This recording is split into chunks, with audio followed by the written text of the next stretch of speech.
I count over 40 Russian main battle tanks and over 100 armored combat vehicles lost in recent months. In my view, this marks the most severe period of armor attrition in modern history. These are not mere abstract statistics.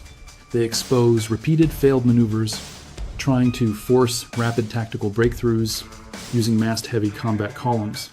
Doctrine demanded fast, overwhelming speed to shatter defenses by sheer mass and violent momentum.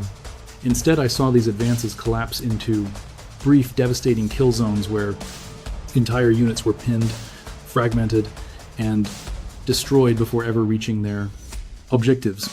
The defenders no longer play catch-up or guess at adversarial intentions. My analysis shows drone surveillance, spots movement, early mapping routes in real time, exposing every single combat vehicle miles before direct engagement. Once targeted, these units lose any element of surprise, then lose command, cohesion, and ultimately mobility in tight corridors and heavy minefields. To my mind, the danger goes deeper than destroyed machinery. Each failed push bleeds out experienced crews, wastes critical combat vehicles, and forces rival officers to recycle tactics that defenders easily anticipate. Grasping this paradigm shift is vital, revealing to us why massive operations looking dominant on map boards collapse so rapidly on the ground. A critical strategic question remains unanswered. Now, in an era of drones and networked firepower, can heavy main armor and mechanized assaults still achieve decisive victory, or has the theater of war already evolved? In my analysis, Moscow still relies on heavy mechanized armor columns. Why? Because this old doctrine seeks to force crushing pressure through sheer speed, relentless tempo across multiple hostile axes of advance at the same time. We are seeing massive steel columns of battle tanks, armored carriers, and support thrust forward into the meat grinder through tight tree lines, shattered villages, and bottlenecked dirt tracks. Their objective is clear: stretch the defensive lines before a coherent counterattack can be organized. These shock tactics demand they arrive fast, stay concentrated, and maintain momentum. As a commander, you expect sheer violence of action to paralyze defenders just long enough to force a breach. Once rolling, these units cannot easily hunt. To stop is to lose momentum, and hesitation will swiftly turn this coordinated advance into a sitting target under constant eyes. The underlying tactical logic is simple.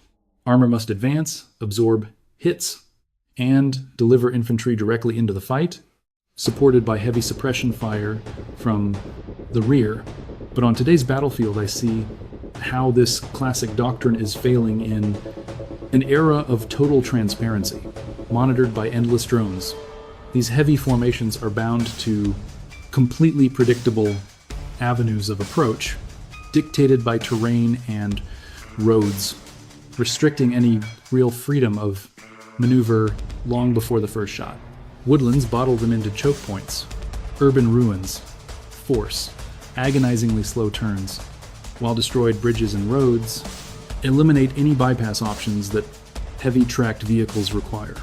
Once a commander commits his armor, tactical retreat or dispersion becomes nearly impossible, leaving them highly vulnerable.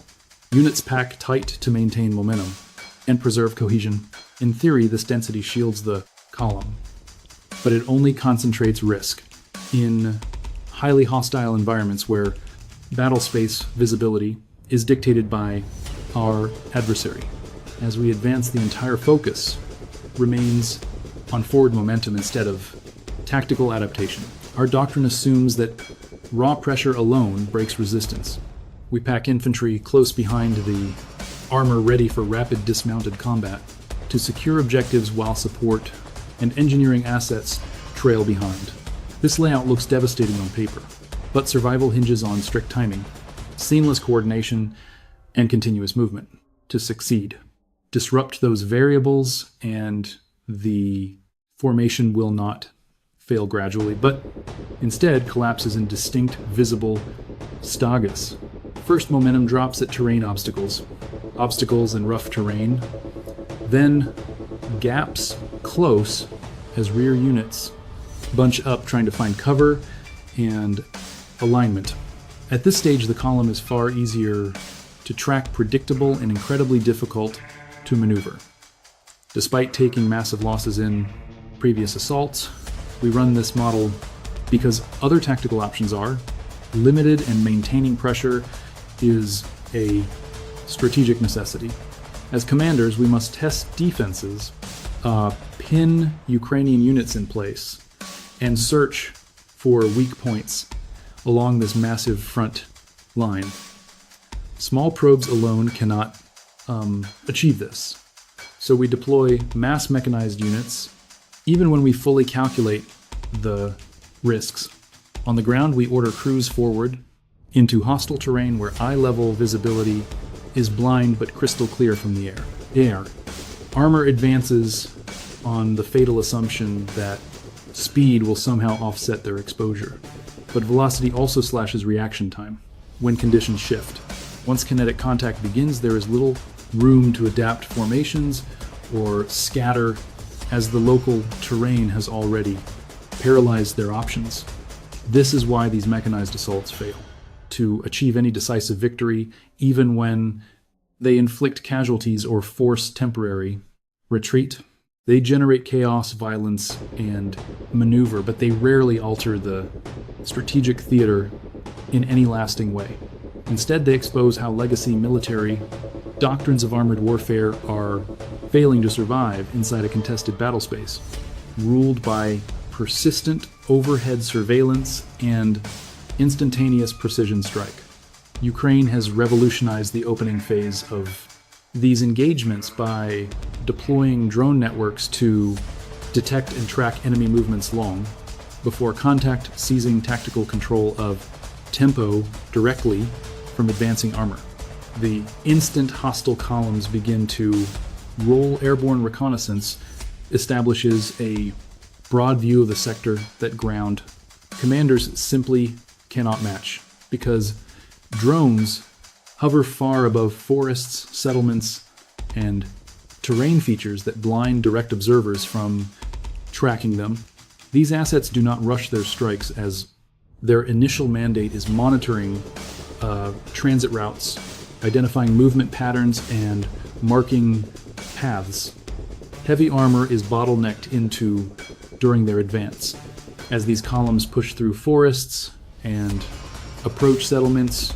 Their options vanish, and that is where aerial tracking becomes absolutely decisive, because predictable movement along identical transit lanes generates clear visual signatures. Our operators zero in on dirt. I study roads, field edges, and gaps. These are the exact choke points where enemy armor is forced to slow and must align. Once we confirm a route, our drones maintain continuous custody of targets, allowing our units to observe every critical enemy move without break. This persistent feed eliminates uncertainty, so our field commanders never have to guess where pressure builds or where the next breakthrough is coming. At the same time, we share feeds across our entire operational net, linking recon with heavy artillery and anti-tank teams, waiting to trigger the ambush. In my doctrine, minefields are strategic tools, allowing us to visualize the battlefield and map where enemy armor will funnel once they advance. We do not scatter mines randomly. We use aerial reconnaissance to shape where they must slow turn or bunch once the enemy commits to these kill zones. Our FPVs confirm spacing, velocity, and tactical order, which tells us exactly how much option survives. This systematic friction robs them of any surprise while they are still miles from our defensive lines. Before their lead vehicles ever reach Aor position, my command elements, who is leading, who is hauling infantry, and who provides support. This transparency allows our fire control to execute early, greatly mitigating the need for panicky split-second battlefield choices.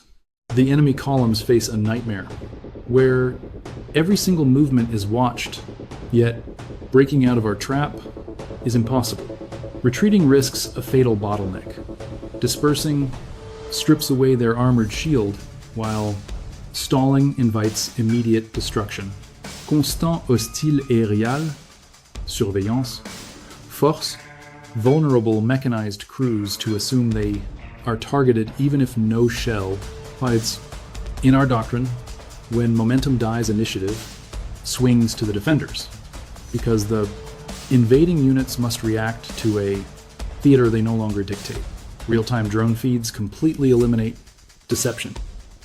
Tactical feints and diversions fail when every single maneuver is constantly monitored. Attempts to mask vectors with smoke or terrain fail against advanced thermal and persistent airborne multispectral sensors. What looks like a powerful offensive on screens is merely a predictable sequence from the sky. Once exposed, these hostile units no longer dictate terms, but merely march through corridors already mapped and prepared to destroy them. The modern arena rewards tactical patience and timing over raw speed, because entrenched forces hold the power to strike back. In my assessment, drones are not just recon tools, but the primary link that binds intelligence planning and execution by controlling the target data and when it is distributed. Ukrainian forces weaponize early detection into an asymmetrical advantage that shapes every subsequent tactical move. The instant enemy armor columns reach pre-designated choke points, Ukrainian operators concentrate heavy anti-armor fire on the point tanks and command assets. We know this single strike disrupts the entire offensive. At the head of the column, the lead vehicle represents more than steel and firepower. It commands the group's momentum, tactical direction, and vital reaction times for our entire formation. Once our lead armor is neutralized, we do not just lose hardware. We lose our tactical rhythm clarity and cohesion on the battlefield. Trailing crews in the column must instantly decide whether to halt, bypass the burning hull, or push blindly forward without direct orders. None of these options work. Here, with smoke rising and visibility choked, our network communications quickly degrade as localized radio traffic spikes and combat signals vanish. Command tracks, usually operating near the front to coordinate the advance, are suddenly exposed in chaos. This marks them as primary targets once they are spotted.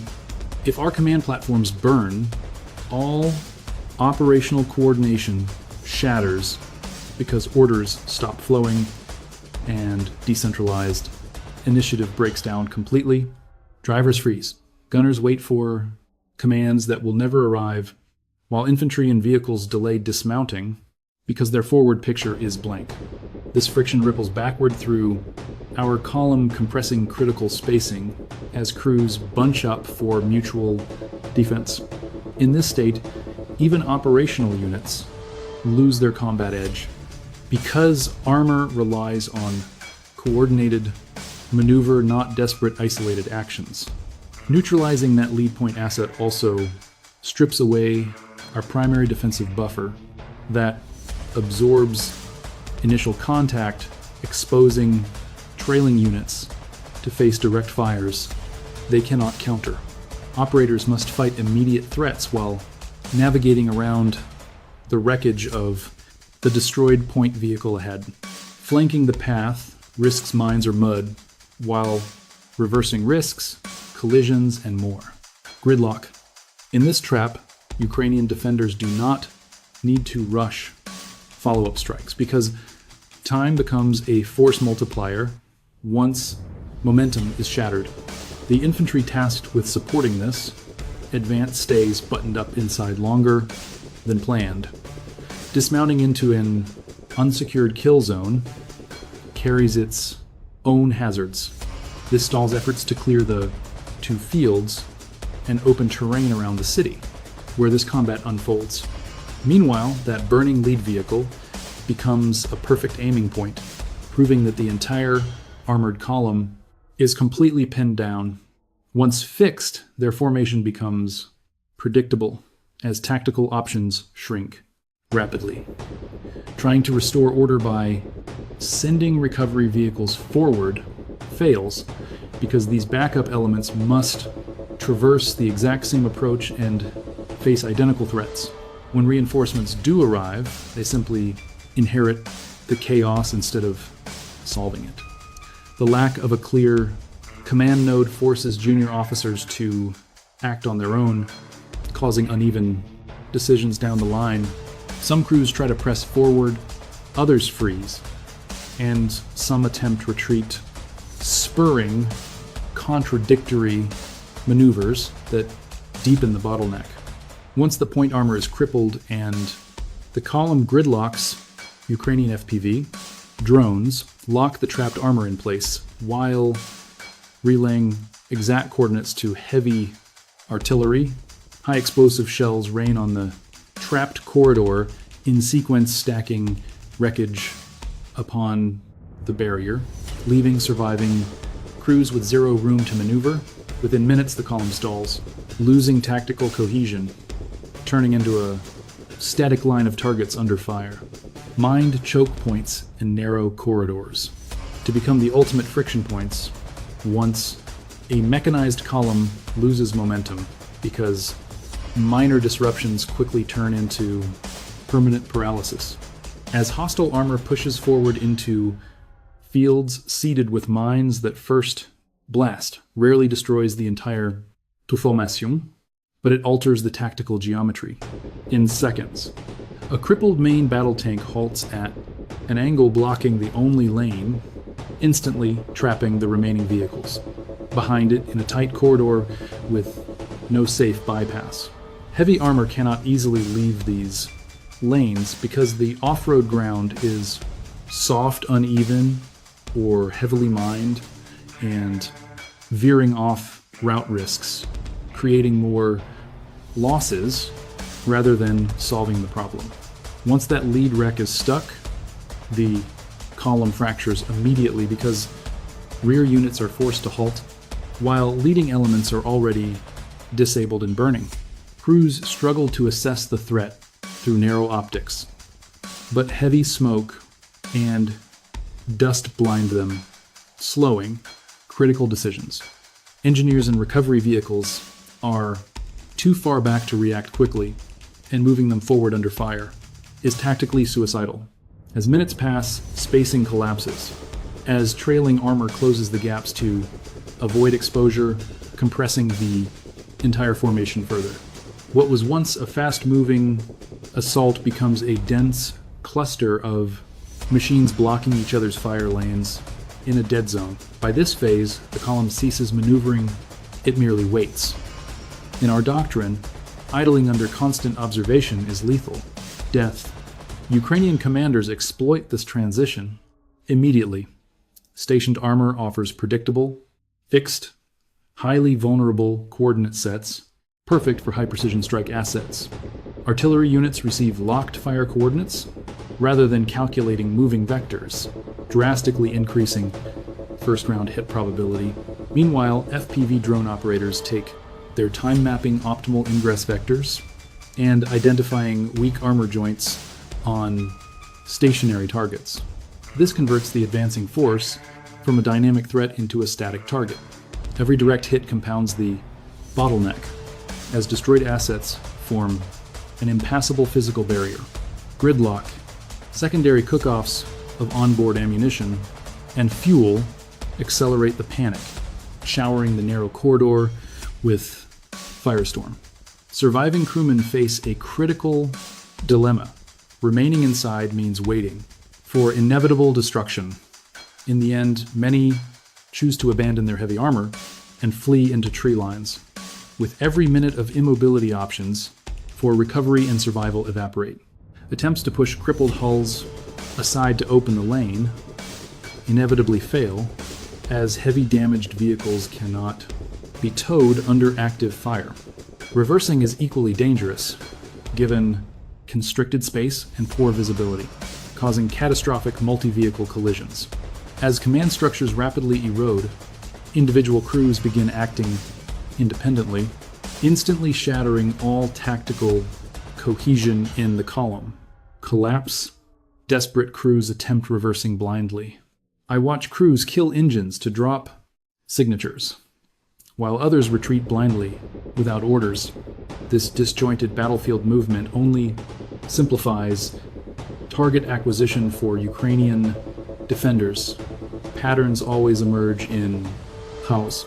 Once immobilized, the column instantly loses its capability to shield supporting elements. Infantry cannot deploy effectively. Supply lines cannot advance, and command units are forced to remain far back.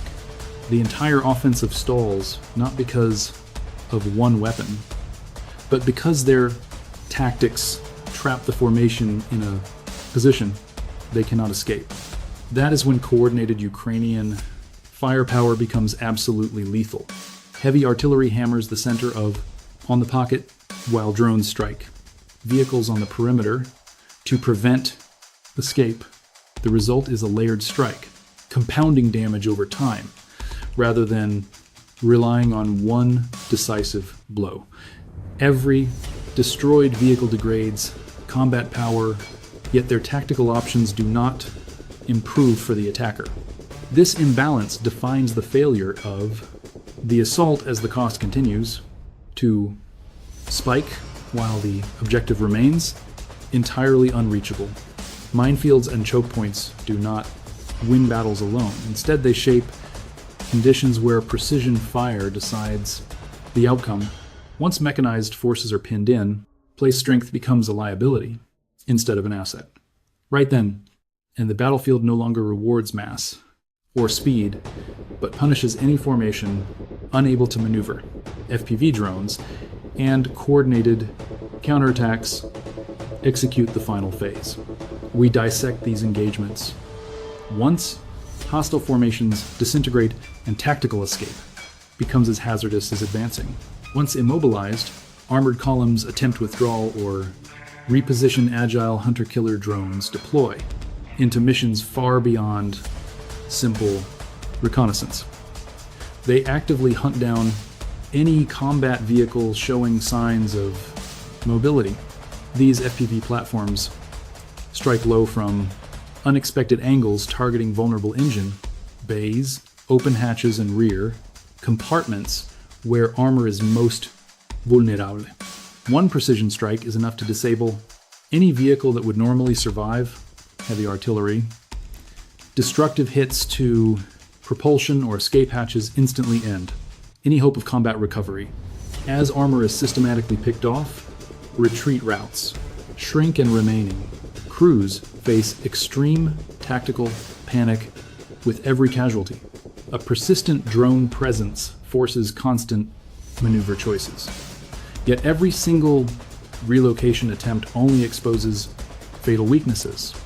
Halting to assess battle damage risks getting pinned down, while those that charge forward risk running into blocked lanes or fresh ambushes.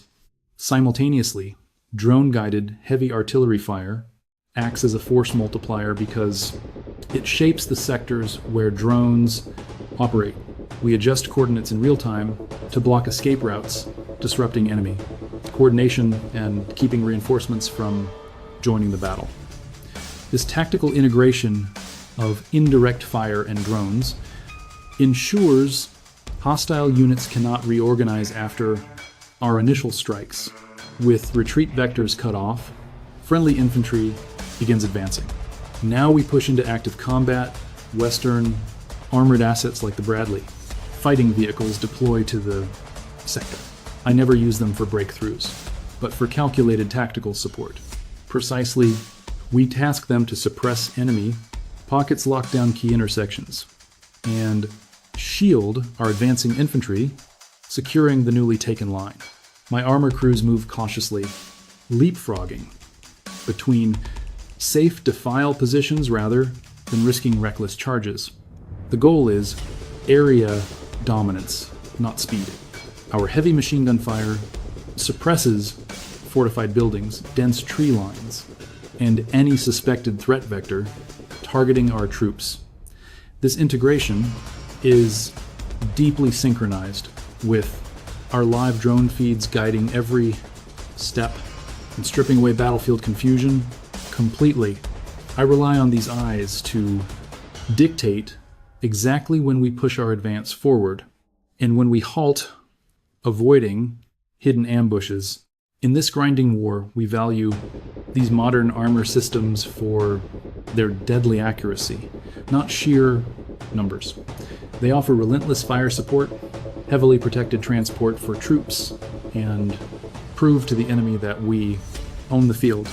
But remember, armor never fights alone or beyond our integrated network, as their lethality relies on the same aerial net protecting our front. Drones deny escape. Heavy artillery prevents any regrouping, and my armor crushes remaining counterattacks. Every weapon system covers the other, leaving no escape for hostile forces, trapped in our net. On this battlefield, victory is ultimately won through attrition, not dramatic charges, but by dominant command over space, time, and operational sight. Smoldering hulls of armored columns and stalled mechanized thrusts highlight a brutal tactical reality we can ignore. Massed armored maneuvers relying on speed are breaking against a modern theater locked under persistent aerial eyes, deep minefields, and smart munitions. On this front, drones expose movements instantly. Choke points eliminate maneuverability, while precise strikes punish any hesitation, turning raw numerical advantages into heavy liabilities. We are not witnessing the death of tanks, but the end of using them as simple sledgehammers relying on raw momentum. Tactical command of data, synchronized timing, and coordination matter more than the size of your fleet. This shift forces both military commands into a crucible. Moscow must reform its doctrine to survive heavy drone threats, or accept that running legacy tactics will keep generating these high attrition rates. Kiev faces its own test, since maintaining an edge in drone systems and precise strike fire demands endless adaptation and logistics. The strategic question remains unanswered. Is this the permanent blueprint of warfare, or a brief transitional phase before the scales tilt again? Leave your tactical assessment below, and for deep briefings on active theaters, bleeding edge tech, and the strategies dominating modern combat